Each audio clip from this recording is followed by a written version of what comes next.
À peine investi et déjà à Paris. Le tout nouveau chancelier allemand à la rencontre d'Emmanuel Macron. Une première visite, symbole de la traditionnelle cohésion franco-allemande. La réponse commune aux défis migratoires, sur les sujets d'investissement ou d'ouverture institutionnelle, nous avons véritablement manifesté une volonté de travailler ensemble. Et je crois que ces premiers échanges traduisent très clairement une convergence de vues solide. Une convergence de vues pourtant mise à mal par les premières mesures du successeur d'Angela Merkel. Parmi elles, accueillir 400 000 immigrés économiques par an en Allemagne. Un parti pris tranché, assumé par le chancelier Olaf Scholz. Je suis très reconnaissant de ce que nous avons fait jusqu'à présent. Je me réjouis de cette nouvelle tâche.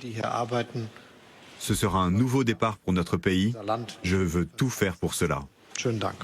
Avec sa nouvelle coalition, Olaf Scholz fixe un objectif clair, réduire l'immigration illégale et opter pour une immigration choisie, nécessaire à un pays en plein déclin démographique. En 2019, sans prendre en compte le solde migratoire, la population allemande a diminué d'1,9%. La population française, elle, a augmenté de 2,1%. Et pourtant, même en France, le haut-commissaire au plan François Bayrou insiste sur la nécessité de maintenir cette croissance. Pour cela, il n'existe que deux voies, avoir plus d'enfants ou accueillir des personnes d'autres pays. Des propositions écartées sans surprise dès le début de la campagne par l'extrême droite et la droite.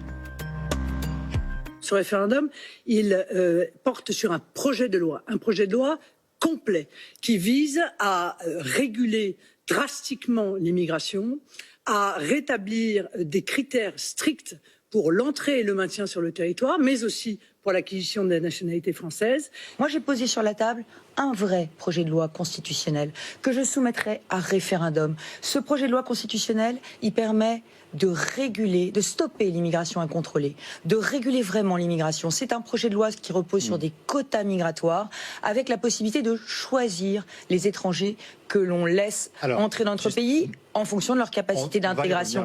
À cette ligne ferme, le communiste Fabien Roussel préfère la régularisation sans condition des sans-papiers.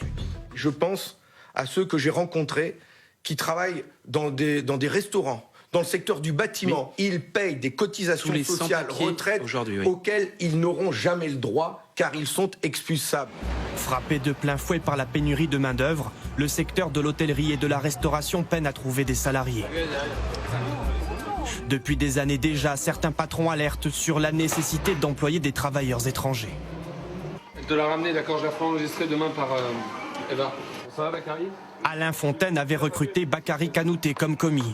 Après 2 ans d'apprentissage, le jeune homme originaire du Mali a décroché un CDI. Une chance pour le restaurateur. Les apprentis, ils sortent du pays des bisounours et ils étaient dans leur salon quand lui était sur un bateau. Donc les choses changent énormément, si vous voulez. La vision des choses change énormément. Et quand vous avez un garçon comme ça dans le restaurant ou dans un hôtel, ça apporte de la maturité. En pleine crise du Covid, cette main-d'œuvre pourrait s'avérer précieuse. Entre 2020 et 2021, 237 000 employés ont quitté la restauration. Mais selon un récent sondage, 4 Français sur 10 seraient favorables à une immigration zéro.